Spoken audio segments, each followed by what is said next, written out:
અરે આખી રાત એમ જ બેહી રહ્યા, હવારે લઈડા ને ત્યારે બાટલો ચડાવ્યો તમે લોકોએ, આખી રાત એમ જ રહ્યા. અત્યારે નીચેથી તમારા ડોક્ટરે કીધું કે ઇમરજન્સી કેસ છે, ત્યારે તમે એને ઇન્જેક્શન આપ્યું. તમારા એક ડોક્ટર અલગ કે એક ડોક્ટર અલગ કે. દારૂ ન પીવાથી પણ ખેંચ આવી શકે છે, આવું હું નથી કહેતો, પરંતુ સુરતની સ્મીમેર હોસ્પિટલના એ ડોક્ટરો કહી રહ્યા છે. ગઈકાલે મોડી રાત્રે એક બબાલના દ્રશ્યો સામે આવ્યા કે જેમાં દર્દીના સગા કે જેમણે ડોક્ટરો સાથે બબાલ કરી. હવે બબાલની જે આખી ચર્ચા હતી, વિગતો મેં મેળવવાના પ્રયત્ન કર્યા ત્યારે વિગતો એ મળી કે એક વ્યક્તિને આંચકી આવવા માંડી, તાણ આવવા માંડી, જેને લઈને સ્મીમેર હોસ્પિટલમાં દાખલ કરવા માટે ગયા. સવાર સુધી ડોક્ટરોએ કોઈ પણ સારવાર ન કરી હોવાના પરિવારજનોએ આરોપ લગાવ્યા. ત્યારબાદ ડોક્ટરો સાથે જે બબાલ થઈ તેનો વિડીયો એ પરિવારજનોએ ઉતાર્યો. ત્યારે ડોક્ટરોની દાદાગીરી સામે આવી કે જેમાં એ મહિલા ડોક્ટર એવું કહી રહી છે કે ભાઈ એમને તો ખેંચ આવી ગઈ છે. તો ડોક્ટર જે પરિવારજનો હતો, પરિવારજનોએ એમ પૂછ્યું કે ભાઈ ખેંચ આવી છે તો એનો ઉપાય તો તમારે શોધવાનો હોય, તમે ડોક્ટર છો. તો ડોક્ટર મહિલાનો એ જવાબ હતો કે એમણે દારૂ નથી પીધો ને એટલા માટે થઈને એમને ખેંચ આવી છે. હવે આવો જવાબ તો મેં તો પહેલી વાર સાંભળ્યો કે ભાઈ દારૂ ન પીધો હોય અને એને ખેંચ આવે. કારણ કે દારૂની વાતો કરીએ છીએ તો ગુજરાતમાં તો ભાઈ દારૂબંધી છે, અહીંયા તો ક્યાં દારૂ મળે છે. પણ વાત એ થઈ છે ત્યારે ડોક્ટરોની દાદાગીરીનો વિડીયો સોશિયલ મીડિયા પર વાયરલ થયો. પહેલા એ વિડીયો જુઓ કે જેની અંદર એ મહિલા ડોક્ટર અને એક બીજો વ્યક્તિ જે હોસ્પિટલમાં કામ કરે છે એ બંને સાથે એ દર્દીના પરિવારજનોની બબાલ થઈ અને રકઝકના એ દ્રશ્યો સામે આવ્યા. પેલા એ જુઓ. કાલે રાતે 12 વાગ્યાની તમે કોઈ જાતની ટ્રીટમેન્ટ આપી નથી, તમે દાદાગીરી કરો છો. પહેલા એ ફોન કર્યો તેની બોલાવ્યો તમારથી, અને ફોન કર્યો તેની બોલાવ્યો. મારી વાત સાંભળો, કાલે 12 વાગ્યાની એને ખેંચ આવે છે, કોઈ જાતની ટ્રીટમેન્ટ નથી. તમને ખબર અમે ડોક્ટર છે? દારૂ નહીં પીધું ને, દારૂ પીધા હતા અને દારૂ નહીં મળ્યું ને એટલે આવે છે. તે તમારી ટ્રીટમેન્ટ આપવી જોઈએ ને. હા, રાતે તમે ટ્રીટમેન્ટ નહીં આપી. વાંધો નહીં.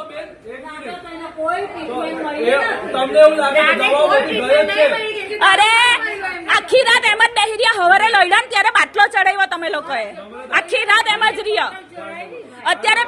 અત્યારે નીચેથી તમારા ડોક્ટરે કીધું કે ઇમરજન્સી કેસ છે, ત્યારે તમે એને ઇન્જેક્શન આપ્યું. તમારા એક ડોક્ટર અલગ કે એક ડોક્ટર અલગ કે.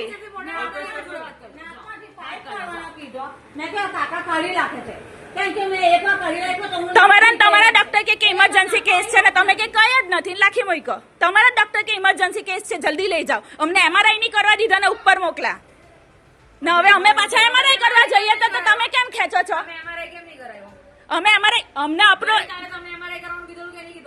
અમને આયુષ્માન કાર્ડ માંથી એમઆરઆઈ કરાવવાના હતા, તમે લોકોએ પૈસા માંગ્યા. તો તમારે કેવું જોઈએ કે ઇમરજન્સી છે. અમને કઈ કીધું જ નથી, તમે કોઈ કીધું જ નથી કે ઇમરજન્સી છે. તમે નથી કીધું કે ઇમરજન્સી છે. કાલે હું બોલ્યા કેમ નથી વાત કરવી? કાલે એમ કે એમઆરઆઈ ની જરૂર નથી ને હવે આજે કે ગંભીર કેસ છે. કાલે રાતે 12 વાગ્યાની તમે કોઈ જાતની ટ્રીટમેન્ટ આપી નથી, તમે દાદાગીરી કરો છો. પહેલા એ ફોન કર્યો તેની બોલાવ્યો તમારથી, અને ફોન કર્યો તેની બોલાવ્યો. મારી વાત સાંભળો, કાલે 12 વાગ્યાની એને ખેંચ આવે છે, કોઈ જાતની ટ્રીટમેન્ટ નથી. તમને ખબર અમે ડોક્ટર છે? દારૂ નહીં પીધું ને, દારૂ પીધા હતા અને દારૂ નહીં મળ્યું ને એટલે આવે છે. તે તમારી ટ્રીટમેન્ટ આપવી જોઈએ ને. હા, રાતે તમે ટ્રીટમેન્ટ નહીં આપી. વાંધો નહીં.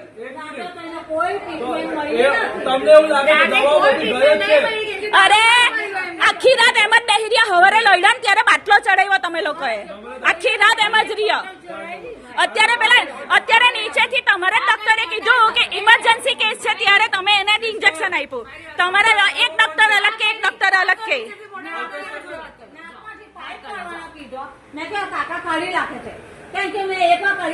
તમારા ડોક્ટર કે ઇમરજન્સી કેસ છે ને તમે કે કઈ જ નથી, લાખી મૂકો. તમારા ડોક્ટર કે ઇમરજન્સી કેસ છે, જલ્દી લઈ જાઓ. અમને એમઆરઆઈ નહીં કરવા દીધા ને ઉપર મોકલા ને. હવે અમે પાછા એમઆરઆઈ કરવા જઈએ તો તમે કેમ ખેંચો છો?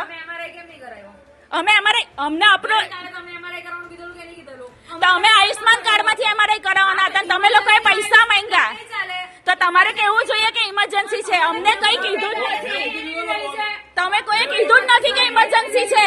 તમે નથી કીધું કે ઇમરજન્સી છે. કાલે હું બોલ્યા કેમ નથી વાત કરવી? બ્રધર બહાર નીકળી જાઓ ચાલો એ લોકોની સારવાર ચાલુ કાલે એમ કે અમારે એની જરૂર નથી ને હવે આજે કે ગંભીર કેસ છે. તો જે રીતે સરકારી હોસ્પિટલોની વાત કરીએ કે પછી પ્રાઇવેટ હોસ્પિટલની વાત કરીએ, તમામે જગ્યાએ લોલમ લોલ ચાલી રહ્યું છે. દર્દી ત્યાં જતા હોય છે સારવાર અર્થે, પરંતુ ત્યાં સારવાર થાય છે કે કેમ એ કોઈને નથી ખબર. પરંતુ આવી ઘટનાઓ જ્યારે બને છે, દર્દીઓ ઉપર કોઈ ધ્યાન નથી દેવામાં આવતું. પૈસાની વાત આવે ત્યારે તો બિલ પૂરેપૂરું લેવામાં આવે છે, પણ જ્યારે સારવારની વાત આવે છે ત્યારે સારવાર ફક્ત 0 હોય છે.